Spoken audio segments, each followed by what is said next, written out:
सदाए हक न्यूज़, हक़ व सदाकत की बेबाक आवाज़।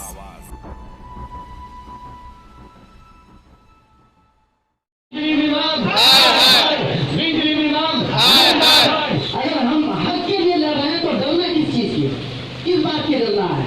हमने एसडीओ जो बिजली विभाग के एसडीओ हैं उसको फोन किया, लेकिन फोन नहीं उठाया, तो व्हाट्सएप में मैंने मैसेज किया। पब्लिक को ये लोग कुछ नहीं समझते हैं, ये लोग अपने मन का अपने बाप का विरासत समझते हैं और लाइट को काट कर रखते हैं। अस्सलाम वालेकुम वरहमतुल्लाहि वबरकातुहू।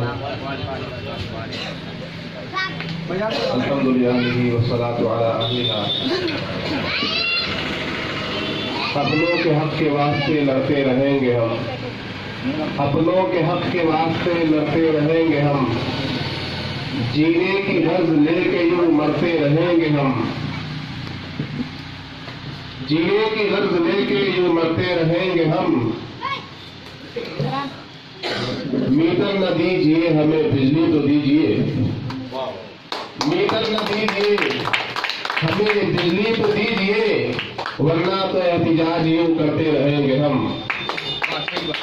दोस्तों, आपको मालूम है कि पूरे हिंदुस्तान में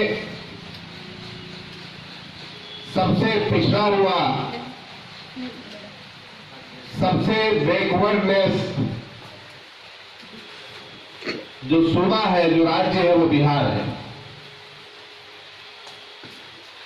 और पूरे बिहार में सबसे बैकवर्ड एरिया, सबसे पसमानदा इलाका अगर कोई है तो वो सीमांचल है। सीमांचल में अगर आप गौर करें तो तालीमी एतबार से, सहूलियात के न मिलने के लिहाज से, रोजगार के हिसाब से सबसे पिछड़ा हुआ अगर कोई जिला है तो हम समझते हैं कि किशनगंज है। किशनगंज के 7 ब्लॉक में शिक्षा के मैदान में पिछड़ा हुआ अगर कोई ब्लॉक है, सहूलियात के एतबार से सबसे पीछे रह जाने वाला अगर कोई ब्लॉक है, रोजगार के एतबार से सबसे पीछे रह जाने वाला अगर कोई प्रखंड है तो वो हमारा पोठिया प्रखंड है। आपको ये भी मालूम होगा, पोठिया प्रखंड ही से हमारे लोकसभा क्षेत्र के एमपी जनाब डॉक्टर जावेद आजाद साहब जीत कर आए हैं। और उनका घर, जहां हम धरना दे रहे हैं, छत्तरगाछ पावर हाउस के सामने, यहां से कोई दूर नहीं है, बल्कि मैं समझता हूं 1 किलोमीटर के फासले पर डॉक्टर एमपी जावेद साहब का घर वाकई है। और हाल ही में विधानसभा इलेक्शन में जिन्होंने एमएलए की कुर्सी को जीत कर पटना जाने का काम किया है, जनाब इजहारुल हुसैन साहब, वो भी, उनका घर भी बहुत ज्यादा दूर नहीं है, वो भी पोठिया ब्लॉक से ताल्लुक रखते हैं और 5 से 7 किलोमीटर के दरमियान उनका घर भी यहाँ मौजूद है।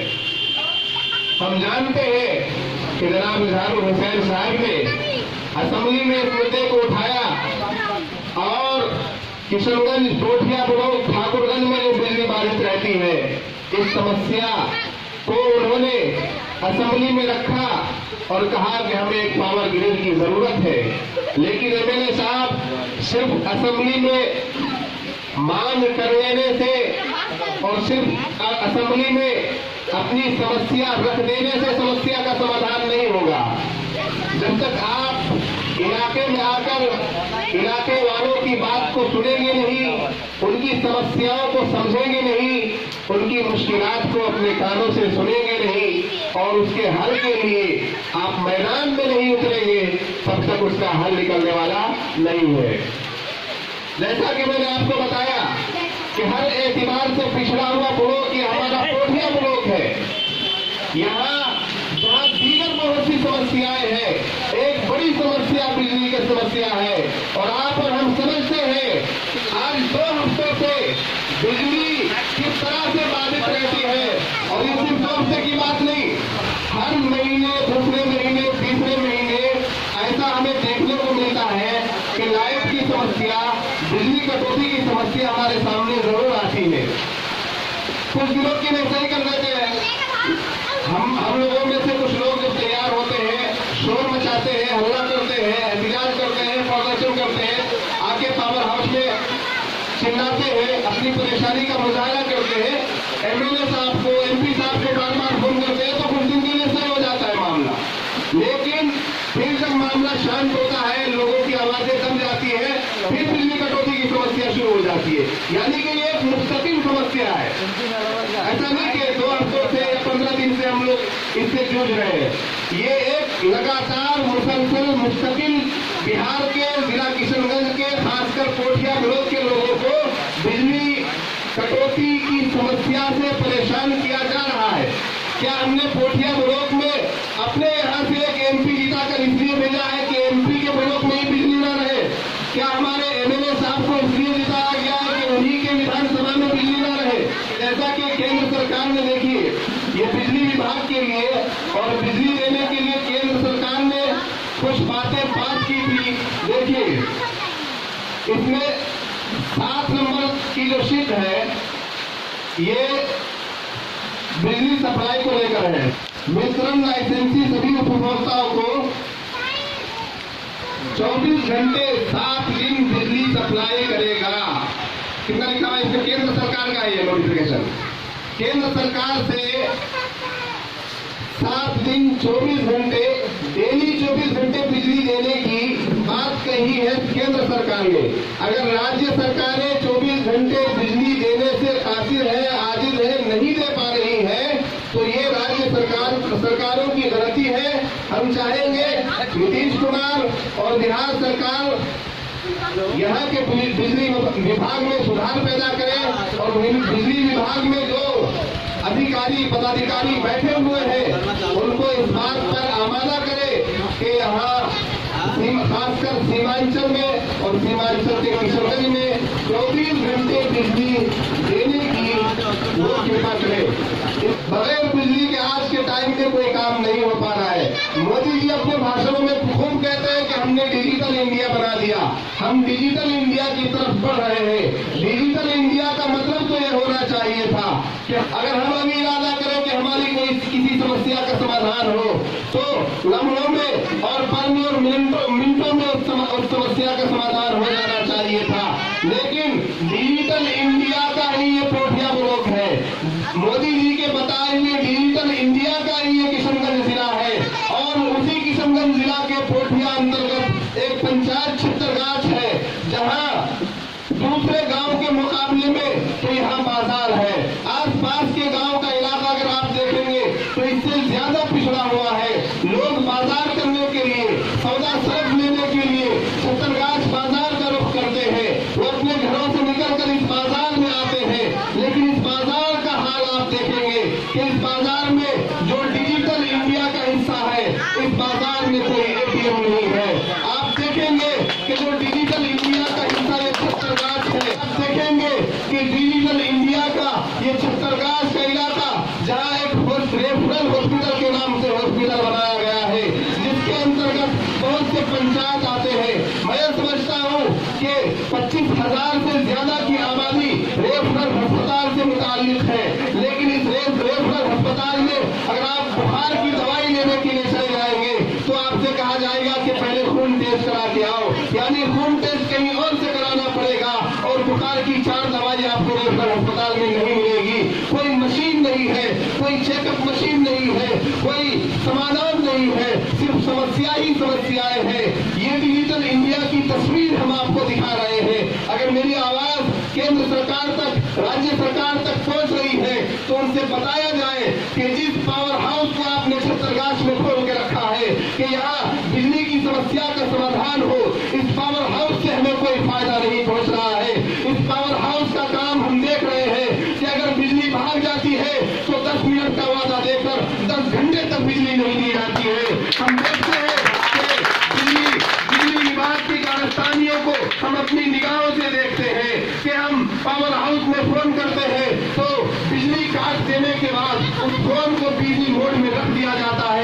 किसी का फोन लग कर नहीं दिया जाता, जबकि बिजली विभाग की तरफ से ये नोटिफिकेशन है, सरकार की तरफ से ये नोटिफिकेशन है कि जब भी आप बिजली भगाएंगे तो उसकी सूचना आप जनता को देंगे, आप कंज्यूमर को उसकी सूचना देंगे। लेकिन हमने आज तक कभी इस पावर हाउस के गेट में कोई सूचना पत्र नहीं देखा कि आज सुबह 10 बजे से शाम 5 बजे तक बिजली बाधित रहेगी।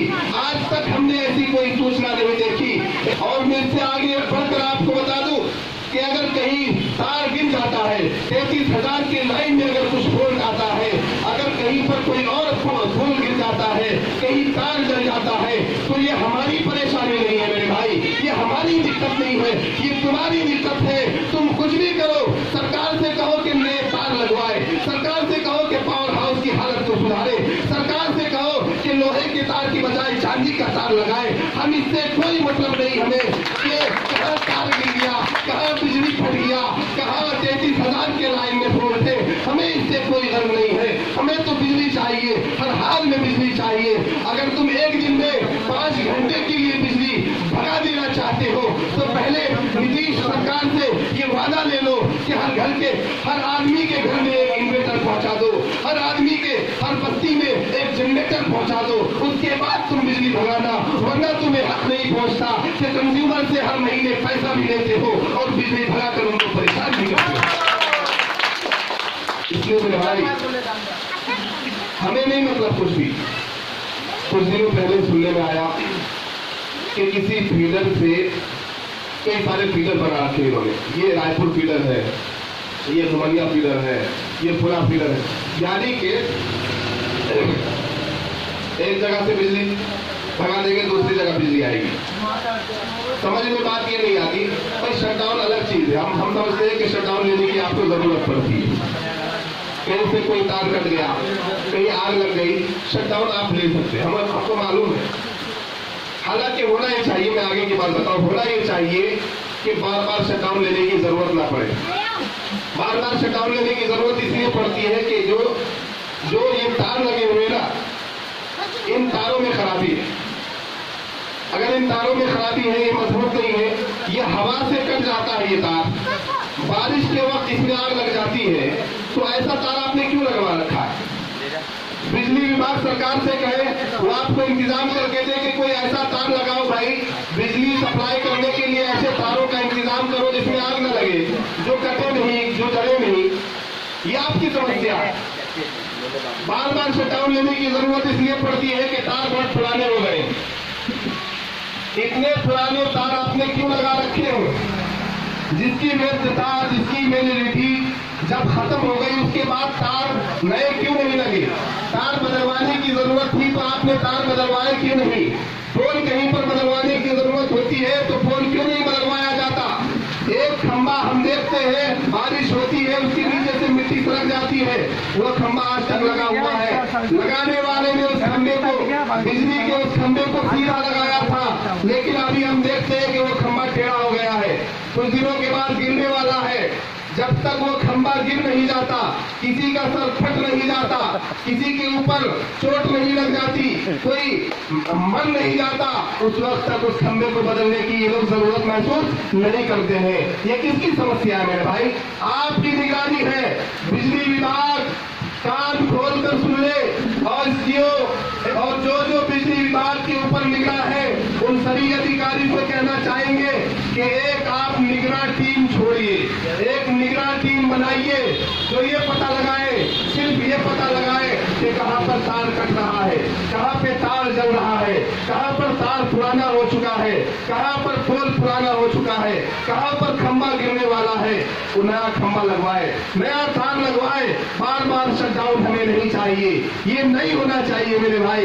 इसलिए कि हम कंज्यूमर हैं, हमें परेशानी होगी तो हम आपसे शिकायत करेंगे, आप समस्या का समाधान नहीं करेंगे, हम सरकार के पास जाएंगे, सरकार हमारी बातों को नहीं सुनेगी, हम सड़क पर सोकर बैठकर भूख हड़ताल करके अपना धरना देंगे और एहतजाज करेंगे।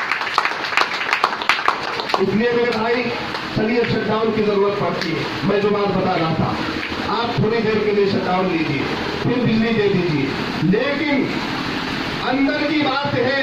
अगर तहकीक के मैदान में उतरेंगे तो आपको इसका सबूत भी मिल जाएगा। सुनने में ये आया है कि एक फीडर से बिजली काटकर किसी फैक्ट्री में दी जाती है, किसी चाय पत्ती के बाग में दिया जाता है, किसी उद्योगपति की फैक्ट्री में बिजली दी जाती है। अगर आप जनता की बिजली को काटकर उद्योगपतियों को बिजली देंगे, अगर आप कंज्यूमर की बिजली को काटकर चाय पत्ती के बागान में बिजली देंगे, अगर आप बिजली के नॉर्मल उपभोक्ता से बिजली लेकर अगर आप किसी फैक्ट्री में बिजली देंगे तो ये बात काबिले बर्दाश्त नहीं होगी। हम इसको बर्दाश्त नहीं करेंगे। अगर आपके पास बिजली की कमी है, अगर आप इतनी बिजली पैदा नहीं कर सकते कि फैक्ट्री में बिजली पहुंचाए, अगर आप इतनी बिजली पैदा नहीं कर सकते कि चाय के बागान में बिजली पहुंचाए, अगर आप इतनी बिजली पैदा नहीं कर सकते कि उद्योगपतियों के कारखानों में बिजली पहुंचाए, तो आप सरकार से कह दीजिए कि हमसे बिजली विभाग नहीं चलता है, आप इस बिजली विभाग को छोड़ दीजिए, आपकी जगह दूसरे लोग आ जाएंगे जो बिजली विभाग को संभालेंगे। लेकिन आप कंज्यूमर का, आम जनता की करके आम जनता की बिजली को काटकर आप फैक्ट्रियों में बिजली नहीं दे सकते। अगर ये बात है तो इस बात के खिलाफ हम धरना देंगे, इस बात के खिलाफ हम मुजाहरा करेंगे, इस बात के खिलाफ हम आवाज उठाएंगे, इस बात के खिलाफ हम एक नहीं, दर्जन नहीं, 100 नहीं, 1000 नहीं, लाखों की तादाद में सड़कों पर उतरेंगे। यहाँ से लेकर डीएम ऑफिस तक जाएंगे। मेमोरेंडम देने की जरूरत पड़ी मेमोरेंडम देंगे, पटना जाने की जरूरत पड़ी पटना जाएंगे। लेकिन एक बिजली विभाग में रहने वाले एक एक शोर, एक एक हरामखोर अधिकारी को हम बिजली विभाग से दूर भगाने की कोशिश करेंगे। इसलिए कि अगर आप बिजली विभाग में है तो आपकी बकौती नहीं चलेगी, ये आपके बाप की बकौती नहीं है, ये कंज्यूमर का हक है, ये टैक्स अदा करने वाले का हक है, ये बिजली बिल देने वाले का हक है। यहाँ आपके बाप की बकौती नहीं चलेगी और हम नहीं चलने देंगे। अगर तुम यहाँ रहकर हरामखोरी करना चाहोगे तो ऐसा कभी नहीं हो सकता, ऐसा कभी नहीं हो सकता। इसलिए हमारी आवाज को दबाया नहीं जा सकता, हम इस आवाज को बहुत दूर तक लेकर जाएंगे। और आज हम छत्तरगाछ पावर हाउस के सामने धरना कर रहे हैं। अगर वक्त पड़ा, अगर जरूरत पड़ी तो हम बड़े ऐलान के साथ तो हम एक हफ्ते मुसलसल माइकिंग करेंगे, एक हफ्ते गांव-गांव जाकर अनाउंसमेंट करेंगे। इसलिए कि गांव भी इससे बहुत ज्यादा प्रभावित है, गांव के लोगों को ज्यादा समस्या है, उन्हें तो पता भी नहीं चल पाता क्या हुआ, कहाँ फॉल्ट हुआ, वो ऐसे ही परेशान रहते हैं कि हम गए पावर हमसे लोग होने गए न कि हम गए, ये सब करते रहता है वो लोग। तो उन लोगों को भी हम साथ में लेंगे। आपने कल देखा खरखरी घाट के पुल के लिए किस तरह से मेन रोड पर लोगों ने धरना दिया और 10,000 से ज्यादा लोगों की संख्या ने सड़क पे बैठकर धरना देकर एसडीएम को 2 बार आना पड़ा और दूसरी बार एसडीएम ने आकर कहा कि भाई 1 महीने की हमको मोहलत दे दो, 1 महीने के अंदर आपकी समस्या का हल हम निकालने की कोशिश करेंगे। इसलिए जब जनता जागरूक होती है, जब गांव का व्यक्ति जागरूक होता है तो फिर बड़ी बड़ी गाड़ियों में घूमने वाले, एसी रूम में बैठने वाले की नींद खराब हो जाती है। मेरे भाई, आप तो किस खेत की मूली है और आप कौन सी चीज है। इन शांतिपूर्ण तरीके से संविधान के मुताबिक अपने हक की लड़ाई लड़ना हम जानते हैं। अगर जरूरत पड़ी तो 1 हफ्ते मुसलसल माइकिंग करवाकर हम इस मेन रोड को भी जाम करेंगे और किशनगंज डीएम ऑफिस के सामने भी धरना देंगे। लेकिन इस समस्या का समाधान हम करके रहेंगे, इस समस्या का समाधान हम होना चाहिए। अब सीमांचल के लोग सोए हुए नहीं है, अब सीमांचल के लोगों को आप सोया हुआ मत समझिए। अब सीमांचल के लोगों का ज्यादा इनके अधिकारों का हनन नहीं चलेगा। अब हम अधिकार की लड़ाई लड़ना जान गए हैं, अब हम अधिकार की लड़ाई लड़ना सीख गए हैं। अब सड़क से लेकर सदन तक हमारी आवाज उठाई जा रही है। ये जिम्मेदारी बनती है जिलाधिकारी की, जिला कलेक्टर की कि अगर जिला में कहीं पर लोग परेशान है पुल की वजह से तो प्रस्तावना दे सरकार को। अगर जिले में कहीं लोग परेशान है पावर ग्रिड की वजह से तो पावर ग्रिड बनाने की प्रस्तावना सरकार को दे। हम चाहेंगे कि जिस तरह से एमएलए साहब ने असेंबली में आवाज उठाई है पावर ग्रिड की, हम चाहेंगे कि डीएम साहब की एक प्रस्तावना तैयार करके राज्य राज्य सरकार को भेजे और ये कहे कि कोठिया ब्लॉक में एक पावर ग्रिड की जरूरत है, पावर ग्रिड बनेगा तब जाकर बिजली की समस्या थोड़ी सी हल होगी और हम लोग राहत की सांस ले सकेंगे। या तो बिजली विभाग अपना काम सुधार ले, अपनी हरकतें सुधार ले, वरना जनता जागरूक हो चुकी है और जनता की जागरूकता का इम्तिहान आप मत लीजिएगा, इसलिए कि जब जब जनता जागरूक हुई है, सरकारें गिर गई है, तख्ते पलट गए हैं और लोगों ने जनता के सब्र का इम्तिहान लेना चाहा तो वो खुद नाकाम हो गए। लेकिन जनता हमेशा कामयाबी की मंजिल की तरफ कदम बढ़ाती है, इसलिए कि यहाँ इस देश के अंदर राजतंत्र नहीं है मेरे भाई, इस देश के अंदर तानाशाही नहीं है, इस देश के अंदर लोकतंत्र है। इस देश की सरकारों पर, इस देश की कुर्सियों पर बैठने वाले लोग हमारे और आपके वोट की वजह से बैठे हुए हैं। अगर हम वोट न दें तो किसी की मजाल नहीं कि वो एमपी बन जाए, अगर हम वोट न दें तो किसी की मजाल नहीं कि वो एमएलए बन जाए, अगर हम वोट न दें तो किसी की मजाल नहीं कि वो सरकार बना ले। अगर नरेंद्र मोदी आज देश का प्राइम मिनिस्टर है तो जनता के वोट की वजह से है, अगर अमित शाह आज केंद्र मंत्री है तो जनता के वोट की वजह से है, अगर आज बिहार में नीतीश सरकार में है, सत्ता में है तो इन्हीं पिछड़े हुए दलितों, पिछड़ों, मुस्लिमों और दूसरे जातियों के लोगों की वोट की वजह से है। वरना कुर्सियों पर बैठने वाले कितने आए और चले गए, ये कुर्सियां तो सलामत रहती है लेकिन कुर्सियों पर बैठने वाले लोग सलामत नहीं रहते। इसलिए मेरे भाई हमारी आवाज से आवाज मिलाइए। आज थोड़ी तादाद है, कल ये तादाद बढ़ेगी, अगर समस्या का समाधान नहीं हुआ तो आवाज दूर तक जाएगी, जिला तक, फिर पटना तक और फिर दिल्ली तक भी हम इस आवाज को लेकर जाएंगे इंशाअल्लाह। राष्ट्रीय उलमा काउंसिल के इस छोटे से खादिम की तरफ से यही पैगाम था।